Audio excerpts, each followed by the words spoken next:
Good morning. Welcome to this Conservation Applied Research and Development CARD webinar today on ductless cold climate heat pumps for multifamily applications. Thanks so much for joining us today.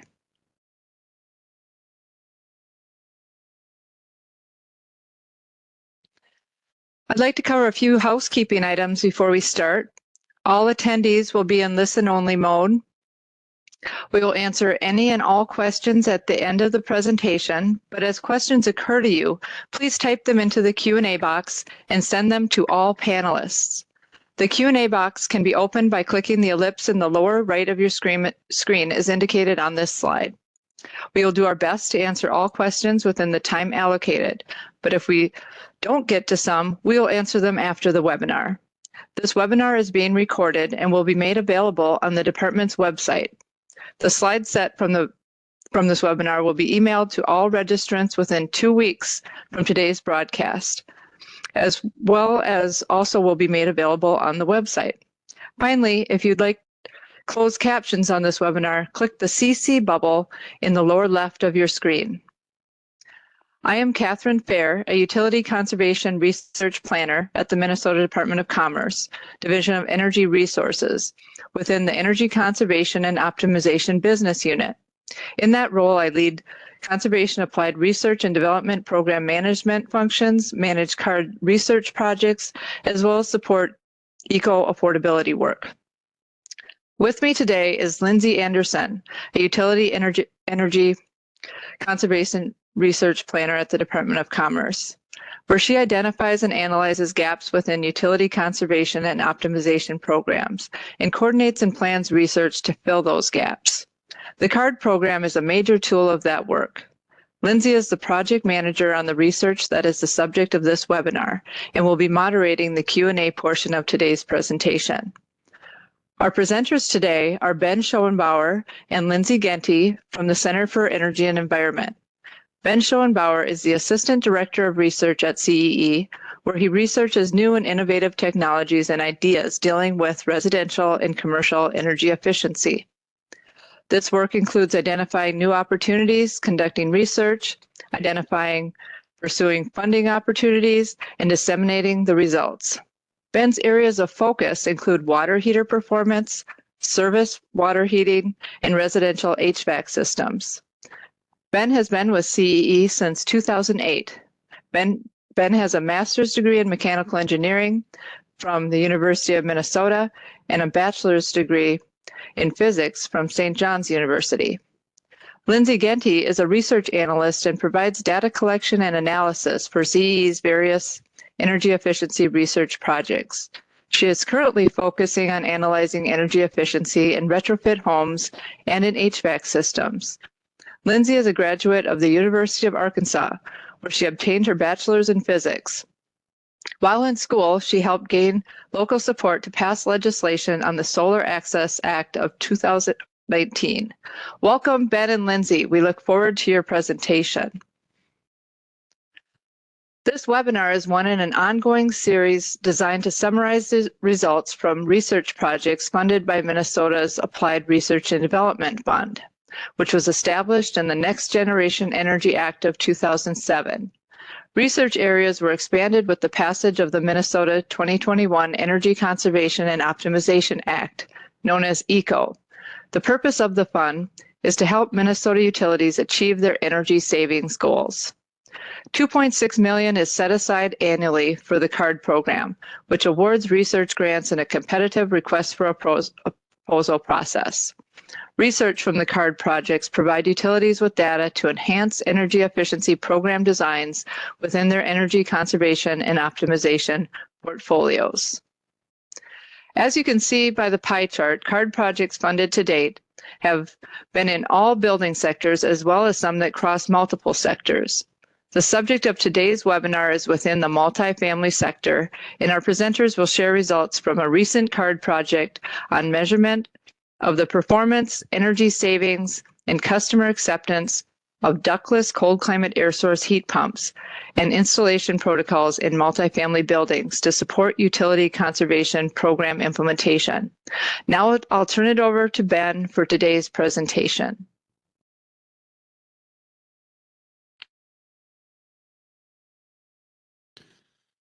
Thank you, Catherine, and thanks everyone for joining us today. I want to start today by touching on a quick overview of the presentation with the agenda here and cover the major topics and lessons learned from our research in Minnesota's multifamily buildings. We'll start with some background information on the project and ductless heat pumps and why they're a good fit for the buildings we studied. And we'll go through our approach to the research and discuss specific installations included in the project and the presentation. We'll go through a summary of some of the highlights of the data collection and analysis and performance of the systems. And finally, we'll wrap with some conclusions while holding some time at the end for your questions. Okay, so let's jump in. Why ductless heat pumps? As a reminder, before we start here, this project targeted buildings with existing electrical heat. While all of our installations were replacing and displacing electric heat sources in the existing buildings, many of the lessons learned from this work can be applied to buildings that are considering fuel switching and decarbonization upgrades as well. So ductless systems are a good fit for multifamily buildings in Minnesota for a few reasons. First, cold climate ductless systems are, like the name implies, designed to work in cold climates like ours. The term cold climate in this use can be defined in a lot of different ways. There are a lot of different groups working on specific specifications. But for the purpose of this work, we're focused on systems that had variable speed or variable capacity that allowed for the heat pumps and the compressors to ramp up speed and deliver more heating as needed, specifically as the temperatures are dropping and getting colder outside. Ductless systems are also a good fit because they offer the most flexibility for retrofit installations. They do not require any ductwork or direct integration in combination with existing or the heating systems they'll be replacing. And therefore, they can be installed in most multifamily buildings, regardless of the building's heating system type, the building layout, or any of the building characteristics.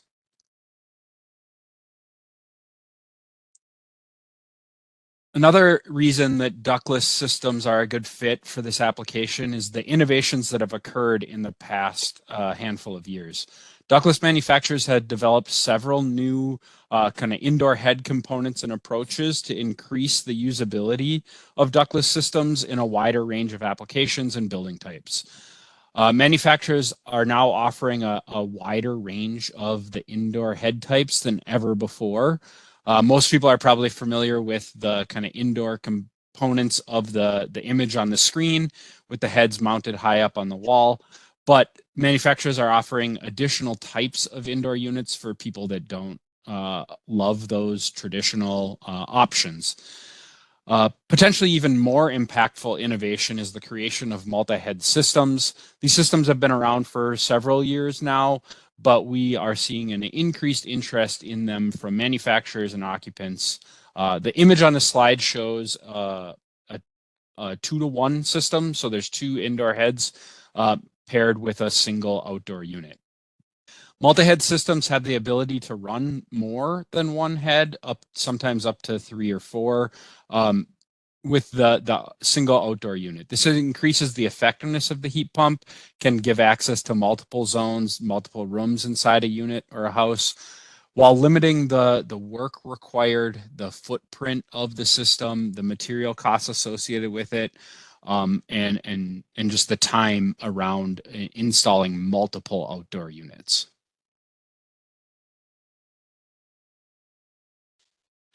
So now we've talked a little bit about the ductless system themselves and why they're a good approach for these buildings. Let's look at what the actual approach we used for this research project was.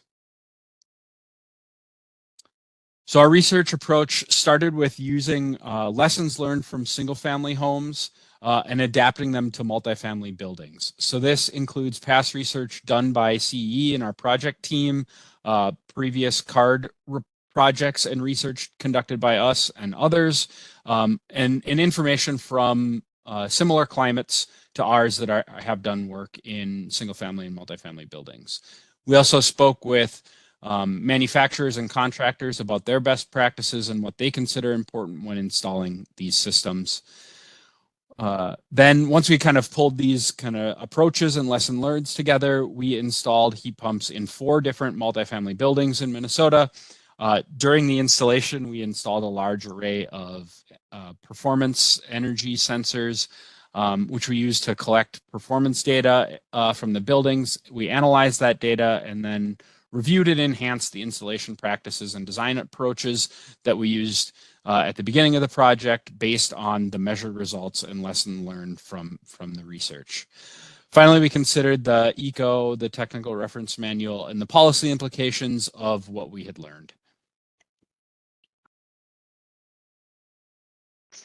So this slide shows a brief overview of the sites selected for installation in this project and the selection criteria we used to select them. Each row in this table represents one of the buildings that had a heat pump installed as part of the research, and each column represents the different site selection criteria. We ultimately reviewed over 20 buildings for inclusion in the project and picked the 4 that are shown on this slide.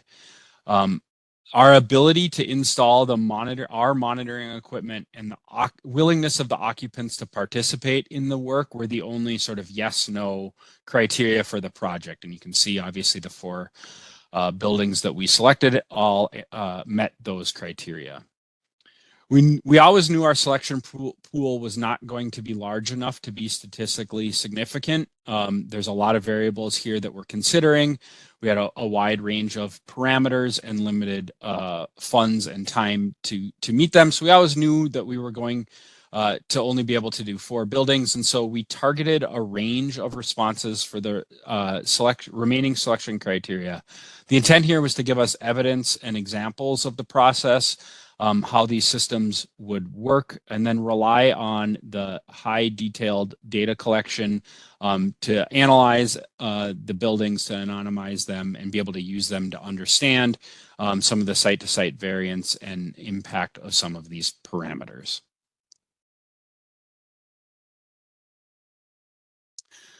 So with all that information as sort of background and introduction to the project and our approach, I'll hand things over to Lindsay to talk us through the specifics of the installations at each site and the instrumentation we use to monitor them. Thanks, Ben. So when monitoring for heat pumps for this project, of course, the main goal was to compare the overall performance of the heat pumps compared to the existing systems prior to the heat pump install, particularly during heating seasons. Monitoring equipment we deployed for the baseline at all sites, and then additional monitoring packages were deployed after the heat pumps were installed.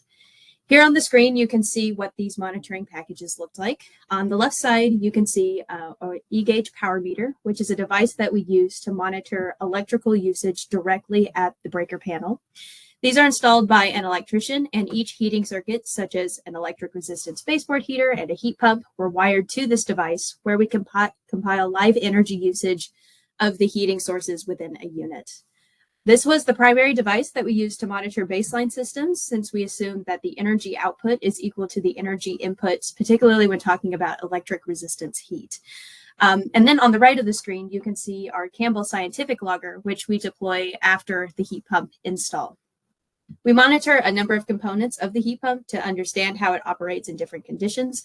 Most importantly, we have the supply and return air. We deploy thermocouple sensor arrays that you see in the bottom corner of the screen there, and how they're placed. This, of course, captures the supply air temperature of the indoor head. We use this along with other parameters to calculate the energy output of the heat pump specifically. With the energy input of the E-gauge and the output calculated by the Campbell logger, we're able to calculate the COP, which, if you're unaware, is the ratio of energy output to the energy input of a system. These monitoring packages give us high resolution 1-second data. And in addition to the live data we collect over at least one heating season, we also capture airflow measurements on site during deployment and at equipment removal. So this is an example of what our airflow testing looks like. This is a field measurement that's often challenging to make, but it's an important aspect of overall heat pump performance. So CE, along with other national labs, research groups, and sensor manufacturers, such as the Energy Conservatory, have conducted a lot of testing and trials to understand and improve the accuracy of these airflow measurements. We are happy with the measurements that we do get on site, and we think it's an accurate way of measuring airflow. Admittedly, though, these measurements can be a little bit cumbersome to make on site, especially in smaller multifamily units. As you can see, our setup does take up quite a bit of space, and it can be a little bit time consuming to test. The methodology, though, for the airflow testing, specifically for mini splits, is what we call our box method. So looking at the image here, inside that lovely pink board is the indoor head to the mini split. The box is taped on the outside edges to create pressure within the box that's necessary to calculate the airflow of the mini split unit. There is a small margin of error due to some on-site conditions, such as tape not adhering correctly to the wall. Though there is that small margin of error, we are still confident in the accuracy of the data we obtain. One last note about the airflow is that we take these measurements on site not only because the airflow, again, is essential to know the performance of the heat pump, but it also can vary slightly from manufacturer specifications and also between two indoor heads. The plot you see here is a good example of that. So this is a 2-to-1 mini split system with the same sized indoor head. The two units, of course, since they're the same size, have the same manufacturer specifications, but when tested, they do vary slightly when compared to each other. The difference isn't large, but it's significant enough to impact our calculations and analysis, so we do like to capture this when we're on site. But with that, let's talk about our site specifically. So this is Multifamily 1. It's a 6-unit electrically heated building in the metro area. This was a conversion from a single-family home. The units themselves were a little bit smaller and had lower heating loads, and so we used a 1-to-1 mini split for this building. This building, like most we will see, also were heated primarily by electric resistance baseboard heaters prior to the heat pump install. The building actually had this heat pump installed before our project started, and we recruited it just based on the fact that they already had heat pumps. So we monitored 2 of the 6 units.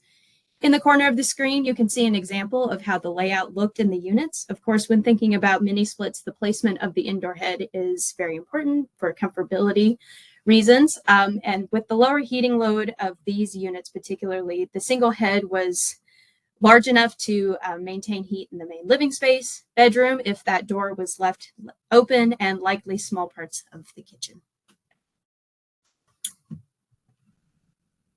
The next building is Multifamily 7. This was a 13-unit electrically heated building that was also in the metro. We monitored 6 of the 13 units. This building was a little interesting because the building owner encouraged their tenants to use space heaters in place of their electric resistance baseboard heaters because they believed it was more efficient. We got a little bit of mixed feedback on what tenants did in their space. Some of them used the baseboard heater, some of them used the space heater, or a blend of both. We monitored 2 studios, 2 one-bedroom units, and then 2 two-bedroom units for this property. You can see the layout of one of those studios down at the bottom of the screen. Most of these units were fairly open floor plans, which are ideal for mini splits. As you may know, if there's a lot of compartmentalization in a unit or even in just any building, the heat pump likely won't reach areas where partition walls exist. So heat distribution works better in open floor plans, so this was a great application for these heat pumps. The next building was Multifamily 61. This was south of the metro. We monitored all 6 units in one of these buildings. There were 2 one-bedroom units and then 4 two-bedroom units. For this building, the upper levels had significantly lower heating loads than the ground level just due to stack effect. Some of the tenants had told us that they never even turned on their heat just because the lower levels provided enough heat to warm their units. So for this, our approach was to put 2-to-1 mini splits on the ground level and then 1-to-1 mini splits on the upper 4 units. It's not depicted here, but many of these units had long hallways where the bedrooms and bathrooms branched off. So the indoor head was placed in the main living space. And as mentioned, the other bedrooms and things were heated sufficiently by the heat from the lower levels.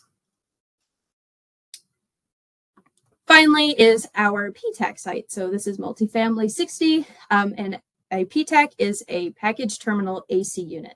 You primarily see these in hospitality buildings such as hotels, and we wanted to include this in our project because there's been a lot of development in package terminal heat pumps, which are almost a one-to-one swap for PTACs and could be an ideal solution for multifamily buildings. Especially ones like this. This was a larger building with 71 units, and you wouldn't need to run line sets on the exterior that mini splits have, which this can be kind of a pain point for some building owners. So this slide, you can see an example of how the installation goes for the package terminal heat pumps. There are holes that are cut onto this rigid insulation board for the exhaust and such on the outside. The entire heat pump itself does sit on the inside of the building envelope, so there isn't an exterior piece that hangs outside like you would see, for example, through a through-wall AC unit. Again, this could be a great opportunity for building owners who maybe want to electrify or are interested in the technology of heat pumps, but maybe aren't so keen on the aesthetics of the outside, how they look on the outside. So finally on the screen, you can just see another version of our airflow testing. Again, this is our box method that was slightly modified just because it's a different kind of structure for the package terminal heat pump, but this process is still the same. And with that, I'll just pass it back to Ben to talk about our results.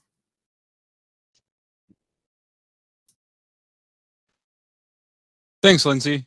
Now that we've got some information about how the systems were installed in the buildings and the approaches used for each installation, let's look at how these systems performed. So we collect data from over 13 heat pump installations in the 4 different buildings. Some of these systems were in place for multiple heating seasons, so we have a ton of data. And we've summarized it and performed a number of calculations and pulled for the presentation here some of the most interesting and unique findings that we think are particularly important for multifamily buildings.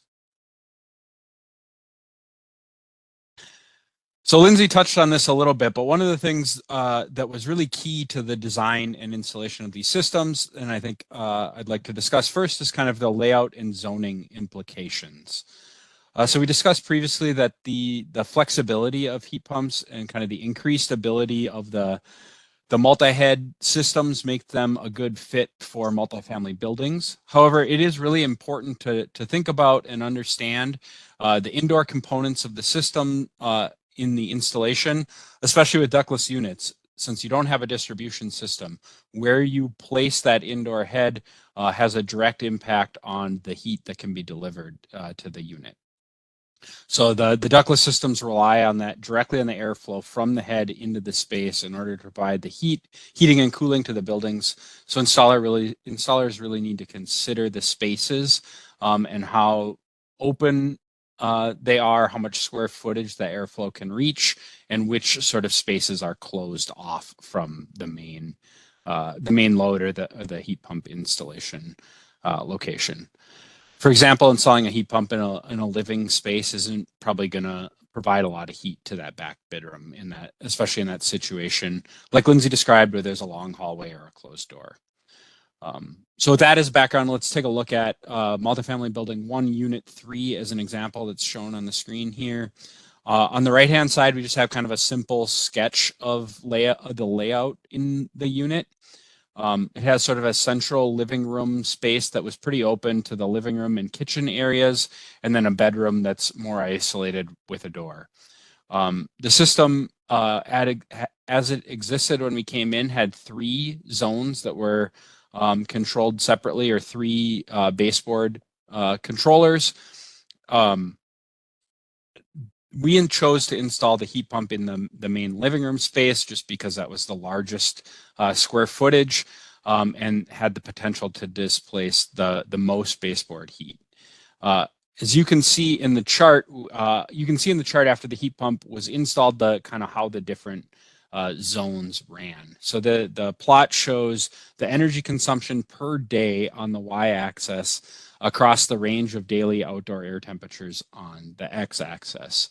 The red parts of the bar represent the heat pump energy use, while the dark blue is the living room electric resistance baseboard, which was mostly offset by the heat pump, and barely run. As you can see, there's barely any dark blue bars.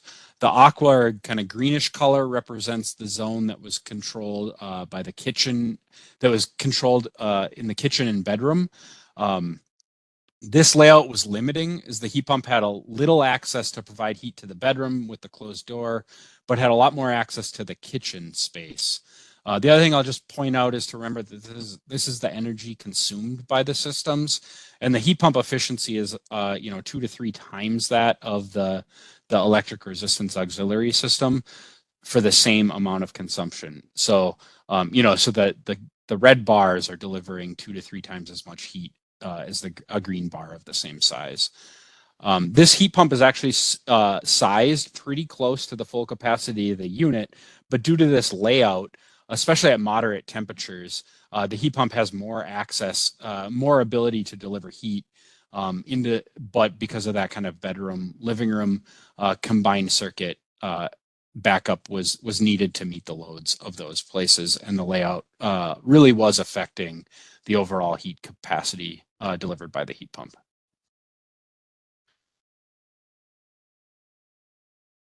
You can go to the next slide. There you go. So kind of continuing through the capacity discussion here, for the multifamily building spaces that we were working with, the heat pump was actually limited by the space as much as kind of the heat pump's capacity itself. This plot shows the delivered capacity of a 2-to-1 system that had a head in the living room and a head in a bedroom space. The data in the chart on the y-axis shows the ratio of the actual capacity delivered to the kind of nominal or named tonnage of the system. So that means if a 0.5 there would be, you're delivering half the ton. So if you had a 2-ton heat pump, it would mean you're delivering approximately 1 ton of heat at a 0.5. On the x-axis, again, we have the outdoor air temperature. This time we're binned, so that the kind of bar on the furthest to the left represents when it's really cold outside, between -20 and 10 degrees outside. In the middle and kind of towards the right, we're looking at sort of the warmer parts of winter and the shoulder season. Sort of each bar on this, or box on this chart, represents the kind of common operating ranges of the system, with the bar in the middle, the horizontal line in the middle there, being the median capacity delivered at each air temperature bin. So what the chart shows really is that the system is operating kind of below its nominal tonnage most of the time. All of these bins have their median capacity below the 50% rating. In the cold, that's at least in part due to kind of the capacity, the ability of the heat pump to deliver capacity as it gets colder outside. But in the moderate and shoulder seasons, the system has capacity to deliver more heat, but the demand is just not there. So that's either due to kind of the space limitations or just the overall heating load of the unit. So at times, the system was able to deliver very close to and even over the rated tonnage. You can see kind of, especially in the moderate times there, around 20, but typically was well below the rated tonnage. Let's jump over to talk a little bit about building 61. This is the 3-story building where Lindsay mentioned the variance of the load from floor to floor. So each unit in this building had a similar or the same floor, the same design across the floors. And this plot shows that load variation between kind of from unit to unit. So the figure shows that each point on the figure is the daily heat delivered to the space. That includes the heat pump and the backup heating system. Again, the x-axis shows the range of outdoor air temperature for each day. So we saw for the middle floor units, which is kind of the blue unit there, B is in the unit 4 is in the middle, shown in blue. They just don't require that much heat to maintain temperature. This is no surprise for anyone that's lived at the upper floor of a multifamily building where you have to have your kind of windows open in the middle of winter to keep the temperature. That kind of heat rising through the building and having less external wall area in the upper floors does have a huge impact on the total heating load of the unit. In this building, the middle and upper floors shown in a couple of units. The middle and upper floors require a lot less heat when compared to the ground floor. So the green and red points on this chart are the unit 1 and 2, which were on the ground floor. So that the upper floor unit here requires about 7,000 BTU per hour at 0 degrees outside in order to maintain comfort in the unit, where those ground floor units are over twice that, above 15,000 BTU per hour. In addition to kind of the heat needed at the coldest temperatures, we also have the point at which the heat is no longer needed in the unit at all varies drastically. So in the middle unit, we're cutting out heat. Heat turns off at about 35 degrees outside, compared to a much higher temperature, closer to 60 or 65 degrees in the ground floor units. So this is obviously important in the load calculation for the unit and the sizing of the heat pump, but it also has heat impacts in other ways. The smaller load in the middle floor and upper floor units might allow for the heat pump to meet capacity of the unit at colder temperatures and require sort of different sizing and integration with the backup system. We also, just the total energy savings and cost effectiveness of these units are dramatically impacted if they're using half of the energy from unit to unit across a building.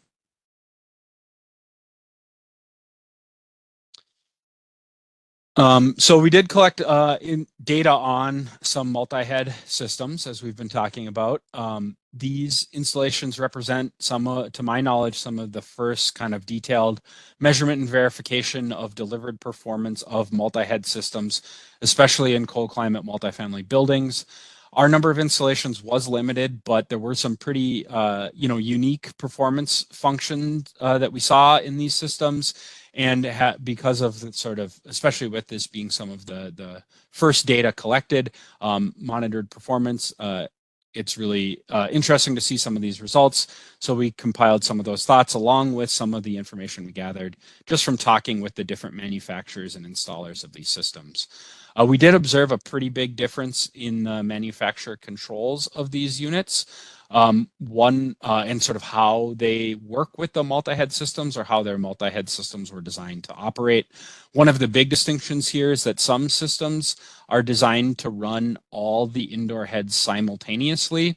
So if you have a call for heat, at least some level of airflow turns on with the different units, while other systems allowed for the heads to run independently. It's important to remember for these multi-head residential systems that they're not variable refrigerant flow systems that you see deployed in commercial buildings. And what that means is that regardless of which systems are operational or which zones are calling for heat, the refrigerant circulates through the full loop at a consistent flow rate. And so that can lead to some losses off the refrigerant loop, can also lead to some heads sort of losing heat or delivering heat when it's not necessarily called for. So it's a little less controlled than you would see in a fully variable refrigerant flow system. For the most part, these losses are inside the conditioned space. And so they're not really going to impact your overall efficiency, but it does sort of lead to some implications of like, the heat's not going exactly where you expect it to go because it's being lost, off the refrigerant line into a different room or through a head that isn't actively calling for heat.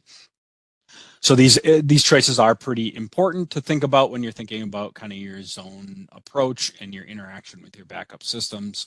It is useful to understand how the indoor heads are going to interact and operate when you are designing your heat pump install.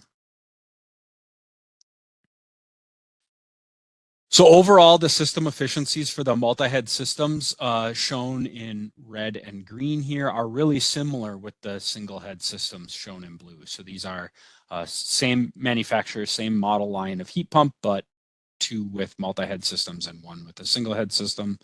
This plot shows the daily heat pump efficiency, or COP, on the y-axis, and over the range of outdoor air temperatures on the x-axis, like we've been showing. These are again in that building 61, the 3-unit building. So from a high level, the heat pump systems, the multi-head systems, are capable of delivering that high efficiency heat across the range of temperatures we monitored.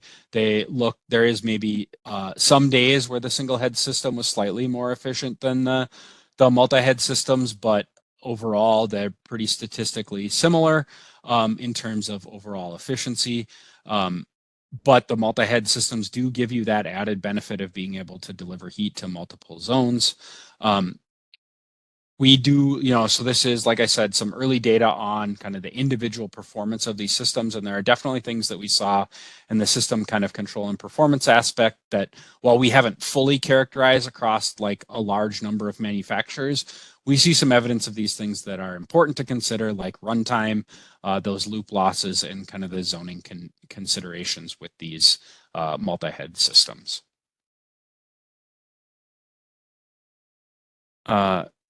So yeah, jumping to multifamily 70 to talk a little bit about the package terminal heat pump systems and their performance. As a reminder, these package terminal heat pumps, we've got a picture of the install there in the upper left of the slide. They replace those under windows style systems that are common in hotels, but also pretty prevalent in multifamily buildings, especially condo buildings as well. We installed the cold climate version of this package terminal heat pump system and collected performance data for the systems. We were only able to include one of these systems in the study, but I'm pretty sure this is some of the first kind of detailed third-party performance data collected on the system. So it's pretty exciting to see some of these data coming out. So the figure on this slide, and the place we'll start here, is kind of the delivered capacity of the package terminal heat pump system over the course of the monitoring period. We can see that delivered capacity in BTUs per hour on the x-axis, or sorry, on the y-axis of this plot. This system, this package terminal heat pump, was rated at about a 9,000 BTU per hour capacity at 47 degrees outside, with that capacity decreasing as it got colder and colder outside. We can see for this specific install that the peak capacity was delivered somewhere around 30 degrees outside and was pretty close to that rated capacity condition. We've seen this kind of trend with ductless systems as well, where this kind of peak capacity condition is happening at 30 degrees outside, where there is enough cold temperature that the heating load of the home is high, or the specific zone that the heat pump is installed in has a large enough heat load to cause the heat pump to ramp up, but it's still warm enough outside that the heat pump's performance is not degrading significantly related to the cold air temperature. So that's kind of a sweet spot for the heat pump, where it can run efficiently, run at high capacity ranges, but it still has enough heating load on the system to actually deliver capacity. For this install, as it got warmer outside, you can see the heating load just wasn't there, and the system kind of capped out at around 4,000 BTU per hour being delivered to the space. And then similarly, as it got colder outside, the cold air temperatures deliver or reduce the maximum capacity the system could deliver, such that the total delivered capacity went down somewhere to around 5. So something at like 5 degrees outside, we were delivering about 4,500 BTU per hour, which is pretty close to what it was rated for. And so it was good that it was delivering that performance, though it is sort of below what the load could withstand. So thinking about coefficient of performance, switching gears to look at that a little bit, this chart shows the COP, or the efficiency of the PTAC, over the range of outdoor air temperatures. Each point in this plot is one heating cycle from the package terminal heat pump. And the lighter colored points here are where the heat pump is running at a higher capacity.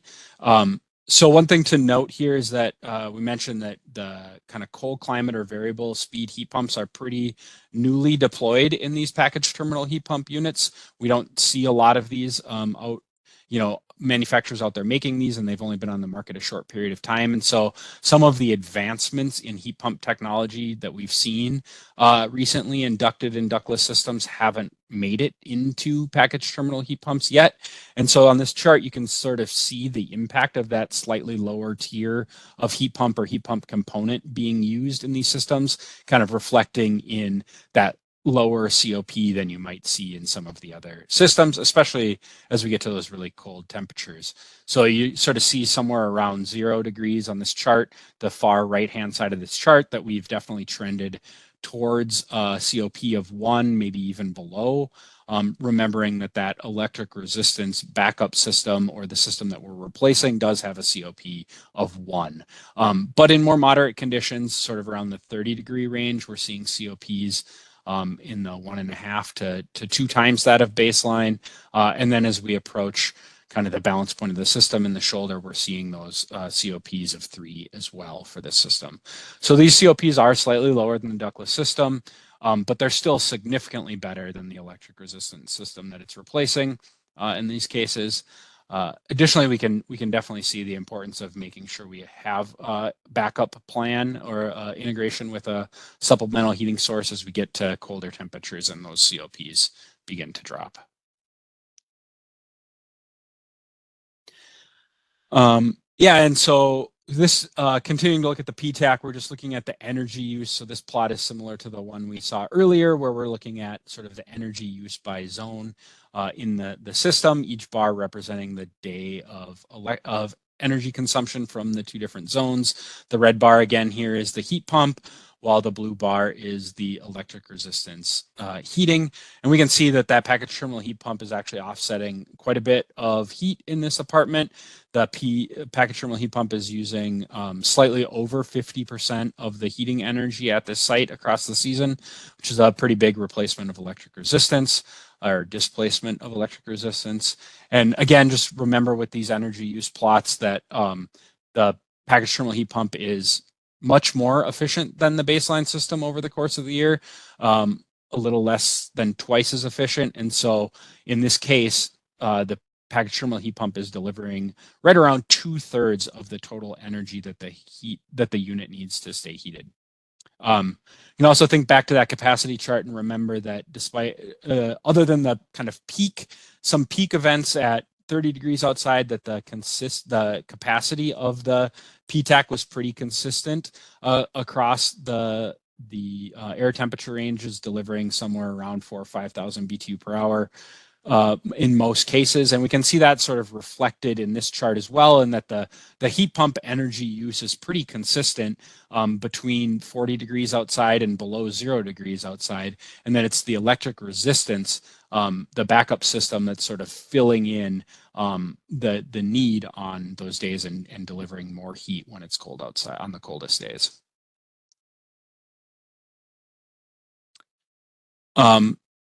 And so here's just kind of a seasonal performance summary of the COP, the heating season COP of each unit or of each building, as well as kind of an example plot of the efficiency for the ductless systems. So we calculate this annual sort of heating season COP by using the typical meteorological year data to determine the expected outdoor air temperature in a normal heating season. Then we use the measured performance data, both of COP efficiency and delivered heat at those typical outdoor air temperature conditions, and can total the load and efficiencies over the season, and then average them, average them across the building. And that's the number you see here in the chart.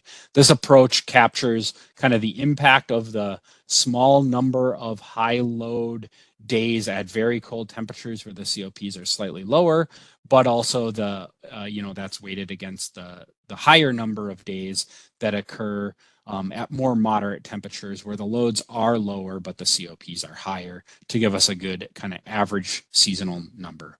In general, the overall performance of these systems was pretty consistent with the kind of measured performance data of other cold climate heat pumps, both from previous CART studies, but elsewhere in the country, which again really just highlights that the difference in variance you see in systems and the real value we can get from improved heat pump performance and from programs is really around paying careful attention to the sizing, installation, and design elements that we've been discussing today. The technical reference manual is a way to kind of calculate energy performance for programs here in Minnesota. CE has been working to support DER and the Technical Reference Manual Advisory Committee on heat pumps for quite a while. Most recent versions of the TRM have gone a long ways to incorporating kind of field performance and how air source heat pumps actually work into the calculation. At the core, this calculation is based on sort of the system's rated capacity and an assumed number of operating hours. However, these advancements have really gone a long way to account for the installed performance by adjusting based on the likely operating temperatures of an installation and the amount of load that the heat pump is likely to meet, which has greatly increased the accuracy of these calculations. However, heat pump applications continue to see innovation, with heat pumps being applied to more and more systems and different building types. And there are challenges with estimating performance due to those increased complexities, especially in multifamily buildings where systems can always deliver as much heat as the capacity says, especially due to layout and integration constraints. All this kind of means that it's more, we recommend, or it's important to consider additional calculation methods or methodologies such as sort of a tiered rebate approach that's based more on application and design intent instead of always relying on rated capacity and efficiency, and continuing as much as possible to incorporate models and modeling results as a way to kind of more feasibly capture performance over the wide range of specifications. So some high-level conclusions. Cold climate heat pumps are being installed and work largely in line with their delivered promise and their specified performance. The installation and design considerations are the biggest factor into making sure that we hit those kind of climate and energy performance goals with these installations. And they're also key to ensuring homeowner expectations and comfort is met. New applications of heat pumps, such as multi-head systems and package terminal heat pumps, continue to be developed. And the systems are largely meeting kind of capacity and efficiency specifications and expectations. But really, as we just see more and more system types designed, it's more and more important to kind of continue to increase and update best practices and sort of installation and design requirements to ensure that the systems continue to be installed in ways that allow them to use those specifications that they have to operate as intended and deliver on the promise that they have.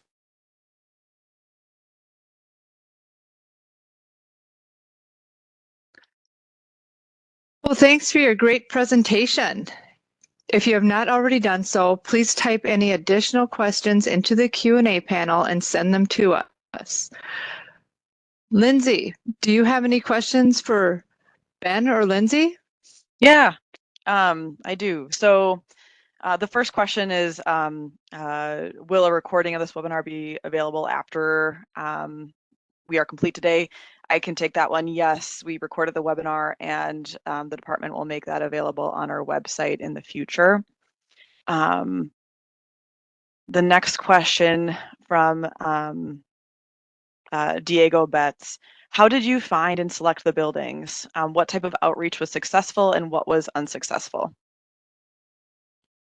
Yeah, that's a great question. I mean, to be frank, for these types of projects, recruitment and building identification is always one of the harder parts, partly due to, installing innovative technologies in buildings and finding people ready to undertake that, but also just due to the constraints of a research project. Our best attribute, I would say historically, has been through contractors. So working with the contractors that work in these buildings and understanding who's in need of a new system and a new installation, and that resulted in a handful of opportunities.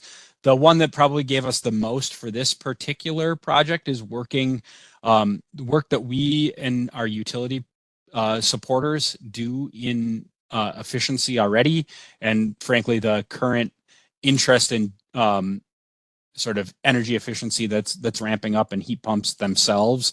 And so kind of buildings that are in some sort of decarbonization program or efficiency related program, there's a lot of opportunities right now that are in low income buildings. And so we work with some of those program deliveries. So the ones that CE is involved with ourselves, but also through some of our utility supporters programs that they run, and finding buildings that have needs there for efficiency gains and being able to work with them to find solutions. Excellent. Was weatherization in the envelope recommended or done prior to installing the heat pumps to reduce the stack effect, increase in efficiency, et cetera? So weatherization itself was outside of scope for this project, and so we couldn't do weatherization. I think so. Really, this project is focusing on the heat pump side of things itself. However, I will say, weatherization and anything we can do to decrease loads is only going to have a beneficial impact on heat pumps. If we can reduce that peak load, it's going to make the heat pumps more capable and be able to offset a larger fraction of the load. I will say for multifamily buildings, weatherization can be more difficult depending on some of the building characteristics. The other thing to keep in mind here is that a lot of these units had pretty low loads already, just due to the size of the unit themselves. And so weatherization may not have as big of an effect here as it would in a single family application. That said, I don't want to ever discourage somebody from thinking about weatherization first, because clearly the right approach is to try to reduce your building loads as much as possible before you install a heat pump. Okay, next question. Can you remind us what floor was the package terminal heat pump installed in for this project? I'm thinking about stack effect. Is it worth exploring package terminal heat pump on higher floors and ductless cold climate air source applications on lower floors to get the performance needed on lower floors? That's a good question. Lindsay, maybe you remember the exact floor. I can't recall off the top of my head. It was a higher floor, though. It wasn't like the ground or first floor. It also wasn't the very top of the building. I do think, as Lindsay talked about, the approach in even the 3-story building was definitely to size the heat pump related to the load expected due to the stack effect. So it might be in some buildings a good idea to change the application type. I would say currently the package terminal heat pumps they don't come in as big of sizes as the ductless systems do, and so there might be buildings where the load lower in the building is big enough that it justifies switching to a ductless system in a building that has a package terminal air conditioner already. But that said, I think the biggest reason to go with the package terminal heat pump is that that approach is already in use in the building, and it's like a one-to-one swap out for the existing system type. Right, and we have lots of good questions in here, and nearing the end of our time together. So I'm going to go through 2 more and then pass it back over to Catherine to wrap us up. So second to last question, any issues with cleaning coils and fans? So we have, like I said, our installs weren't long-term. I think at the longest we had a system that was in for like 20 months under monitoring. So we aren't seeing like long-term effects of cleaning coils and those sorts of things. I would say the standard recommendation is to follow the manufacturer's specification. That said, in the installs that we've done, we haven't seen any sort of performance degradation or significant impact related to coil cleaning or coil buildup. Awesome. I will ask this last question, though. Thank you to everybody for submitting questions, and we'll work with Ben and Lindsay to respond to the questions and get those sent out when the slides are sent out in a couple of weeks. So final question before moving over to wrap up. Have there been any heat pump developments that have come about during the course of this study that your team is excited about? Yeah, I mean, I could talk about heat pump developments for days. And this project has, but it didn't come up in the presentation, but this project has been a longer one. It hit, COVID sort of hit at the worst time in this project, which delayed some of the site installs. I mean, I guess back to the previous question about recruitment, it was definitely harder to do when we couldn't get into buildings because of COVID. So that was a concern, which is largely past us now from a heat pump install perspective. That said, yeah, I mean, I think a lot of these innovations, I think when the project started, the cold climate, the package terminal heat pump didn't exist. And so that being available now is a really exciting option. There's, a big chunk of buildings that have that style heat pump. I think for a while I've said that, the applications are the opportunity for big advancement in heat pumps, that the technology itself is kind of seeing diminishing returns. And so there are several applications, some that we didn't touch on here, things like the kind of window unit style variable speed heat pump, or the vertical package unit, so like a Magic Pack style heat pump. Those innovations are really attractive and interesting to bring heat pumps to new types of installs.